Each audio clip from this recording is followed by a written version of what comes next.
Get out. What? Suddenly told by my husband Adam to leave. My mind went blank.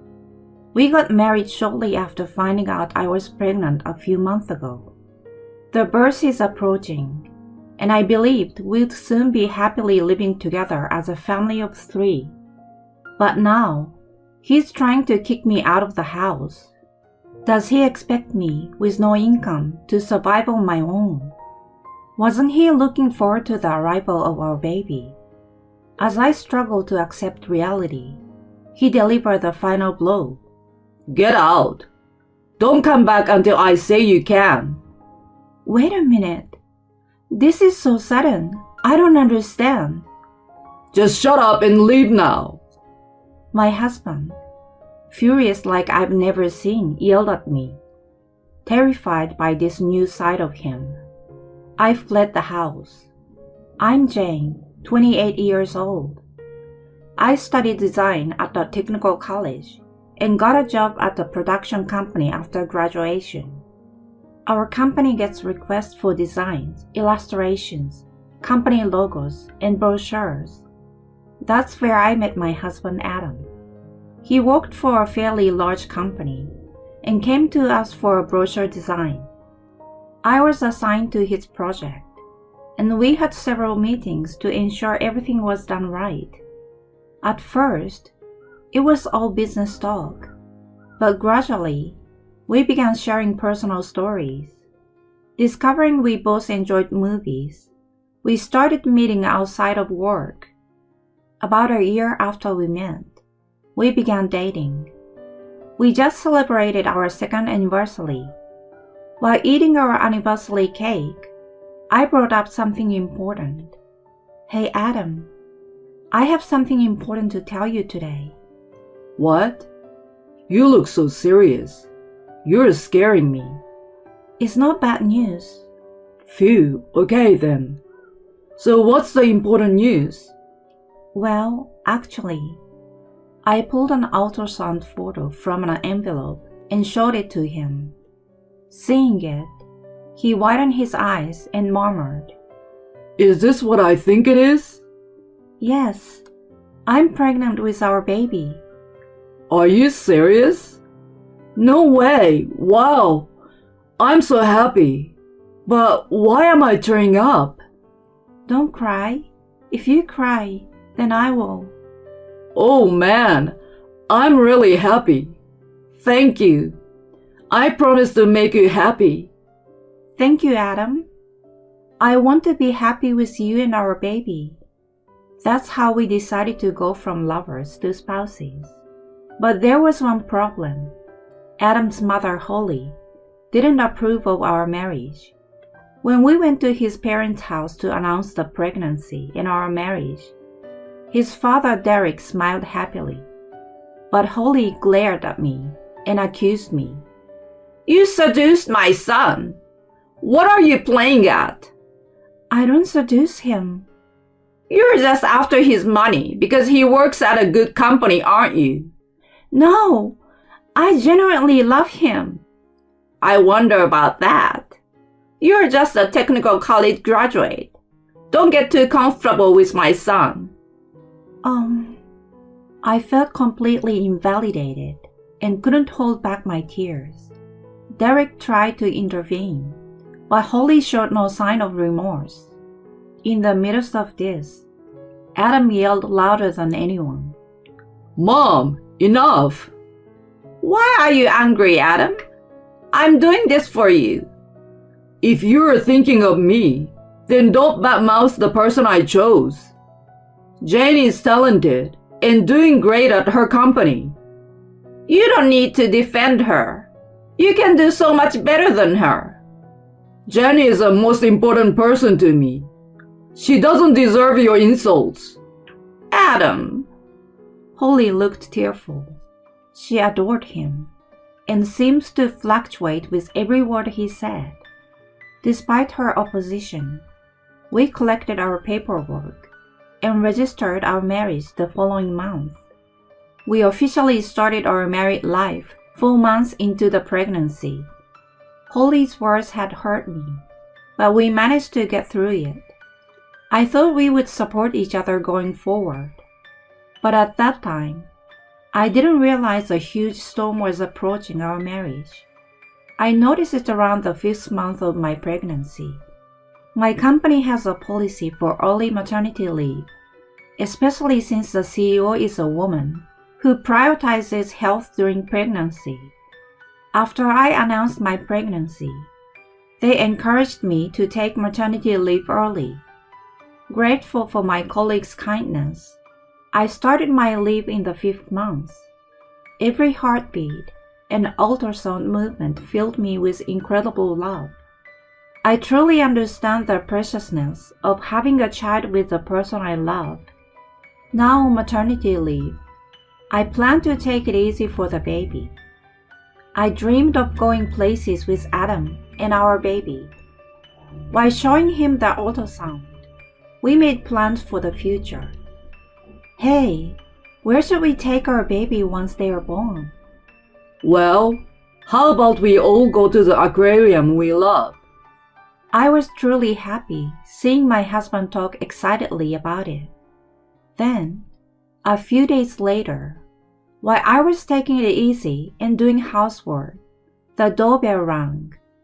When I opened the door, there stood my mother-in-law Holly, looking perplexed.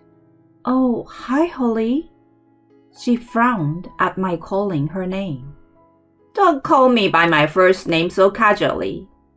And how long are you planning to leave me standing here?"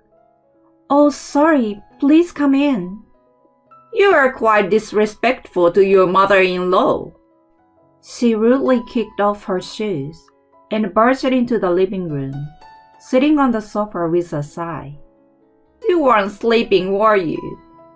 "No, I was just cleaning." "Cleaning, huh? But I saw hair on the hallway floor." "I've only vacuumed the living room so far. I was going to do the hallway next." "You always have an excuse, don't you?" "Really? Is that how you tricked my son too?" "No, it's not like that." "Well, whatever. I came here today to tell you something important." She stood up abruptly and came close to me, pointing coldly at my now slightly noticeable belly. "Just because you're pregnant, don't bother my son. Raise that child on your own." "Excuse me? What are you talking about?" "There are better women out there for Adam. Not someone like you from the bottom rung." "How can you say that? That's too much." "Shut up. You changed my son.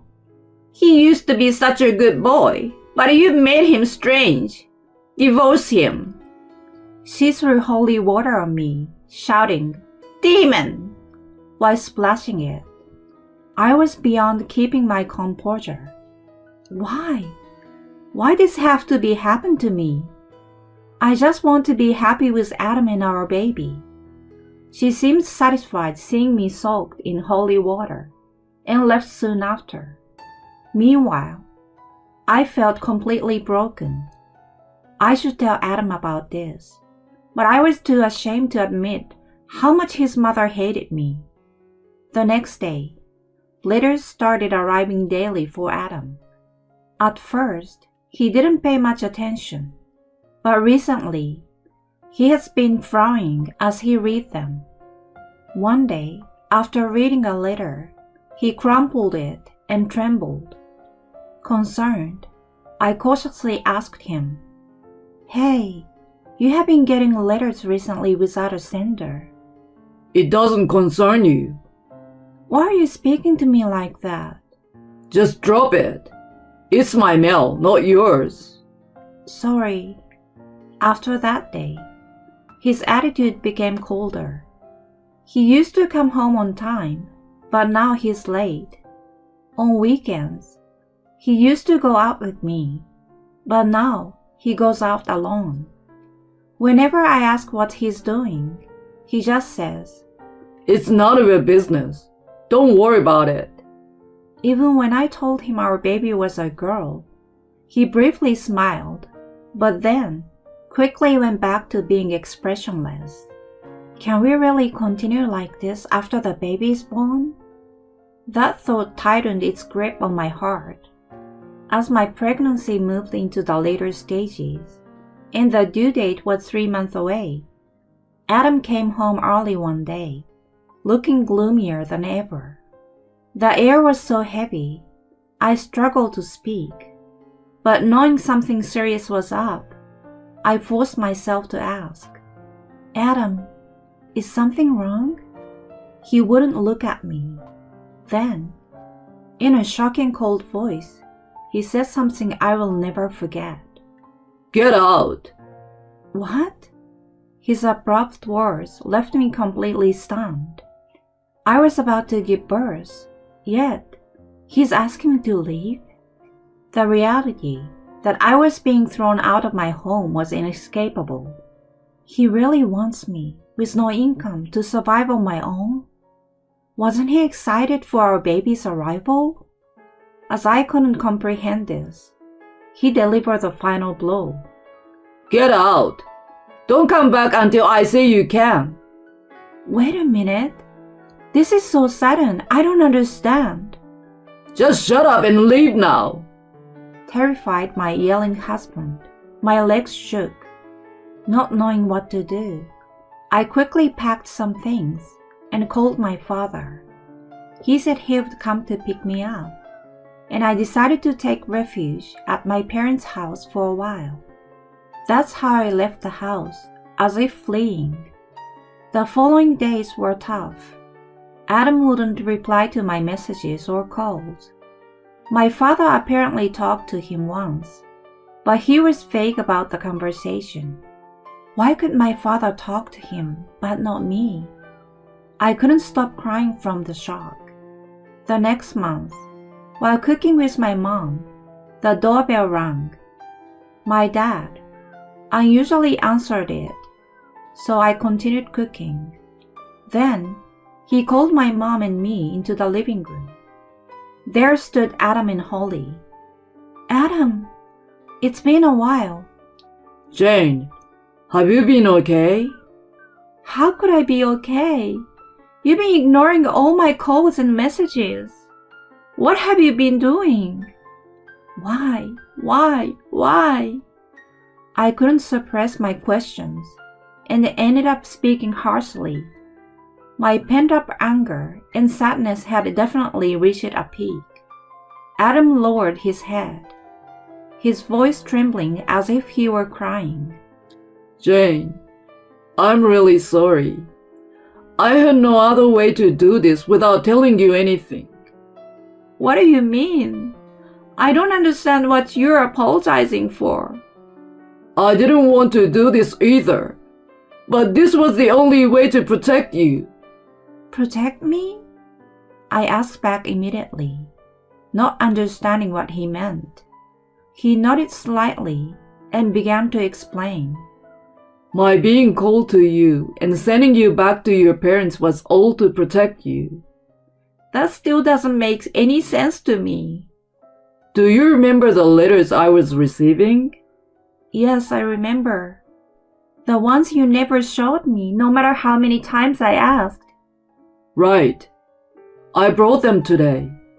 He took out a bunch of letters from his bag and laid them on the table.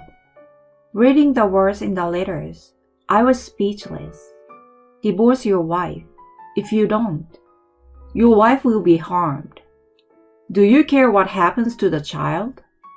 Divorce a useless woman who can only bear a girl." Tears flowed freely as I read the heartless words. Adam had kept these letters from me to protect my feelings, just as he said. "Not knowing who sent these, I thought it could be someone dangerous. I feared for your safety when you were alone during the day." "So that's why you told me to leave?" "Yes. I thought our house might be bugged or under surveillance. That's why I had to say it like that.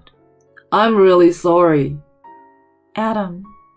As I explained everything to your father over the phone and asked him to relay the message to your mother, I just wanted you to be kept in the dark until everything was settled.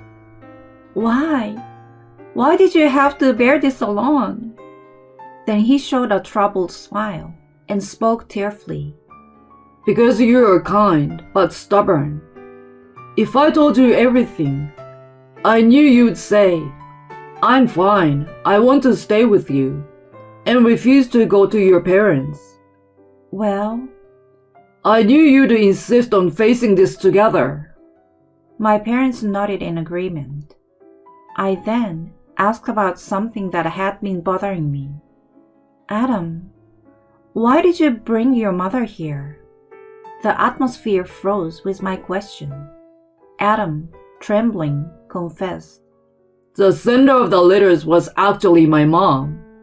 No way! She's your mother. She wouldn't. She told me something. She splashed holy water at you, didn't she? Yes, that happened. She was determined to make us divorce. When I mentioned consulting the police about the letters, she immediately confessed.